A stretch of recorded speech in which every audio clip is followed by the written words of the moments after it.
Lassie wants to bake some cake with me today. So we're gonna make a recipe together and I hope you'll join us. So we're gonna make chiffon cake today. And I'm taking it from a regular Better Homes and Gardens cookbook. And I'm just gonna modify the recipe as necessary. So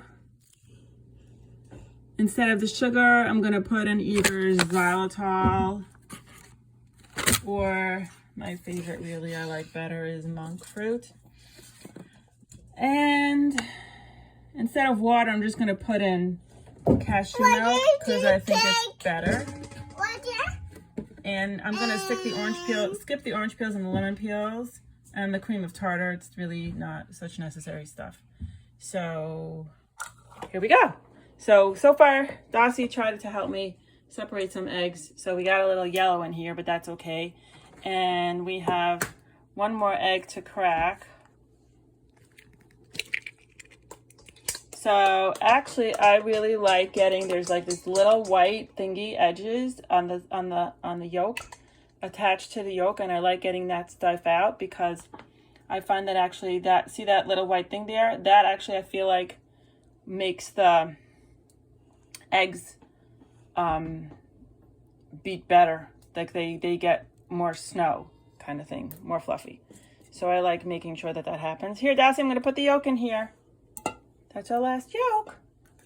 And get this guy out. Thank you. Thank you, Mommy. You're welcome. Now we're gonna mix this out. There's some egg yolk in there because we messed it up, but it actually doesn't really affect. No. Don't put that in there. That's separate. Yeah, you want to know? I'll tell you when to help me, okay? It doesn't really affect it. It's fine.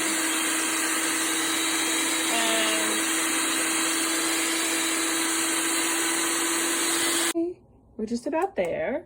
We're stiff. So now we're gonna mix in the monk fruit.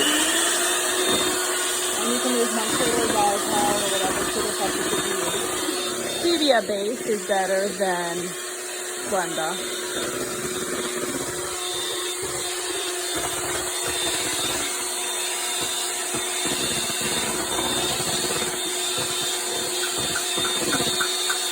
Okay, now I'm gonna put this into the yolk.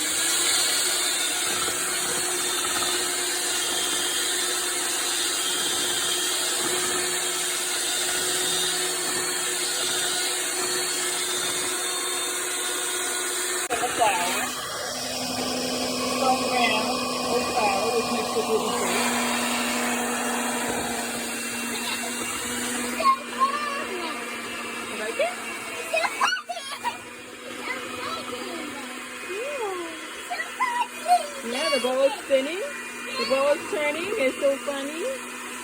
Look at this. And then I'm going to put in the cashew nut.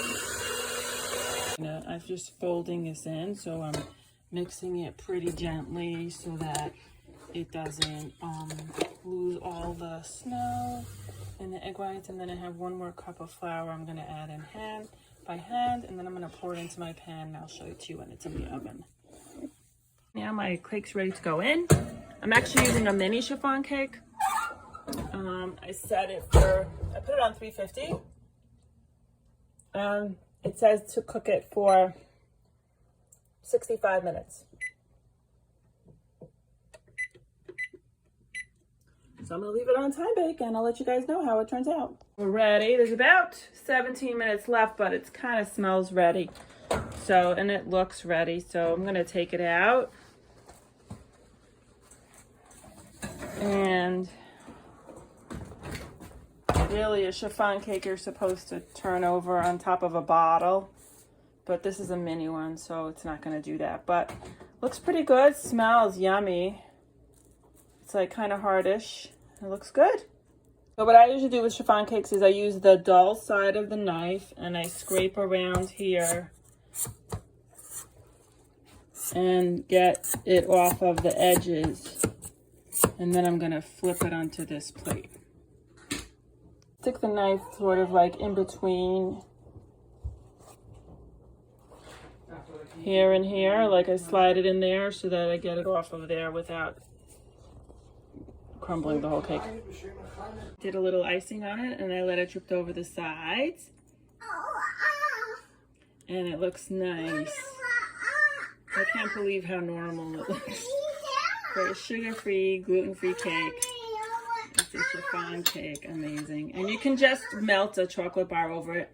Rosemary makes a sugar-free power of chocolate bar. Any sugar-free chocolate bar should work good. You add a little bit of coconut oil to the mixture to make it thinner, so that helps. Enjoy.